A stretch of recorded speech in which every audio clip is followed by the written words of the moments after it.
వర్షం పడితే అందరూ తడవాలి కదా, కానీ కొందరు తడవటం లేదు. అఫ్కోర్స్ గొడుగు పట్టుకుంటే తడవరు, కానీ ఆ గొడుగు ఇచ్చింది ఎవరన్నదే ఇక్కడ interesting matter. Red book trouble అలా అలా మెల్లగా ఒక్కొక్కరిని చుట్టుకుంటూ వస్తోంది. అయితే కొందరిని అస్సలు టచ్ చేయడమే లేదు. ఈ మతలబే అసలు ఎవరికీ అర్థం కావడం లేదు. రోజా పేరులో పువ్వు, మాట మాత్రం ముళ్ళు. అంత ఘాటుగా సూటిగా ఇచ్చి పడిస్తుందంతే. కెమెరా ముందుకు వచ్చిందంటే అలవోకగా గుక్క తిప్పుకోకుండా విమర్శల వర్షం కురిపించేస్తుంది. అసలు ఆ మాటలు వింటే ఆ ప్రత్యర్థి దేవుడా కాపాడు అనుకోవాల్సిందే. అలా ఉంటుంది వ్యవహారం. అయితే మేడం మంత్రిగా ఉన్నప్పుడు కానీ లేనప్పుడు కానీ వైసీపీ తరపున పవన్ కళ్యాణ్ను, లోకేష్ను, చంద్రబాబుని ఎవ్వరిని వదిలిపెట్టలేదు. తన మాటల తూటాలతో చీల్చి చెండాడేసింది. కొన్నిసార్లు శృతి మించి హద్దు కూడా దాటేసింది. అయినా ఇప్పటి వరకు రెడ్ బుక్ మేడం గురించి చెప్పట్లేదు. పైగా మంత్రిగా ఉన్నప్పుడు కొన్ని స్కామ్లు జరిగాయని ఆరోపణలు వచ్చాయి.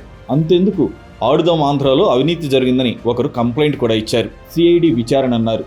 ఇంకా ఫైల్ కదల్లేదు. ఏకంగా టీడీపీ నేత పంచుమర్తి అనురాధ సైతం రోజా కొన్ని భూములను ఆక్రమించిందని, తాడేపల్లి దగ్గరలోనే కొన్ని వ్యవహారాలు ఉన్నాయని ప్రెస్ మీట్లోనే చెప్పారు.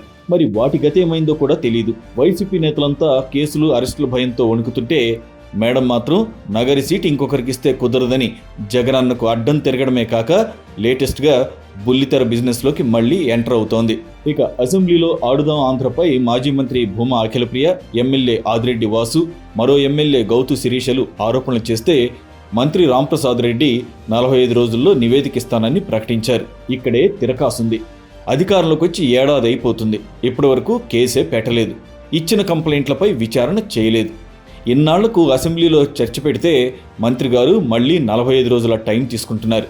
ఏందబ్బా, రోజా మేడం అంటే భయపడుతున్నారా లేక తెర వెనకేమైనా జరుగుతుందా? ఇదే డౌట్ అందరికీ వస్తోంది. ఆల్రెడీ పెద్దిరెడ్డి వ్యవహారంలో ఓ మీడియా అధినేత లాబింగ్ చేసినట్లుగా రోజాకు కూడా ఎవరైనా టీడీపీలో లాబింగ్ నడిపిస్తున్నారనే సందేహాలు గట్టిగా వచ్చేస్తున్నాయి. సీఎంకు సన్నిహితుడైన ఓ సినిమా హీరో ద్వారానే రోజా లాబింగ్ చేస్తుందనే ప్రచారం కూడా జరుగుతోంది.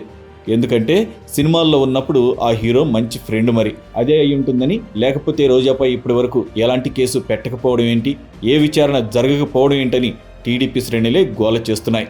వల్లభనేని వంశీ, పోసాని కృష్ణమురళిల ఎపిసోడ్ల తర్వాత ఎవరిదనే చర్చ నడుస్తూనే ఉంది.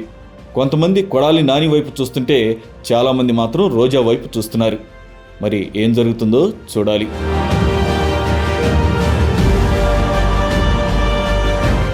ఈ వీడియో మీకు నచ్చినట్లయితే లైక్ చేయండి, షేర్ చేయండి, ఛానల్ని సబ్స్క్రైబ్ చేసుకోండి.